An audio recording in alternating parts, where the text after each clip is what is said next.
Kumhla ka-1 kuDisemba 2020 Mabhinca ngithi unyaka sesiyawuqoqa okuhle kodwa kusetshenziwe kulonyaka amaciko akhiphe kahle. Ngithi ke manje isikhathi sokuthi sihambe siyojabula nemndeni yethu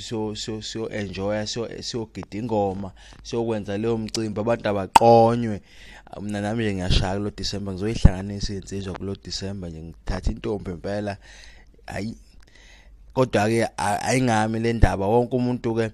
isikhathi lesi sokuthi ayokwenza uthatha inqumo ekhaya uma ukuthi ufuna ukuthenga izimbuzi ufuna ukuthenga izinkomo hayi lokhu kuthiwa iyaguga ikhaveli iyazala imbuzi iso isikhathi sokuyothatha izinqumo lesi sokuyobheka nje abantu bazothi mabe off emsebenzini behle yilo ke ithuba leli. Mina nje ngumfo wankeshe ngithatha isikhathi ngathi angirekhode le video ke ngifisele wonke amabhinca wonke futhi umuntu wala eNingizimu Afrika ukuphepha kulo December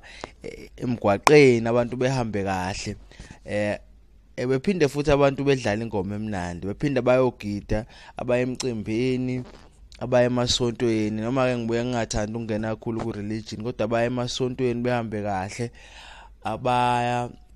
emcimbini yengoma vele ingoma yona eningi abayolobola futhi belobole kahle kungafiki inkomo sekukhona esiphukile ngoba siyazi umsebenzi abantu abanye bephephe futhi ikuduma kwezulu yabona nje lele beliduma izolo ngisolo iex yami nje ukuthi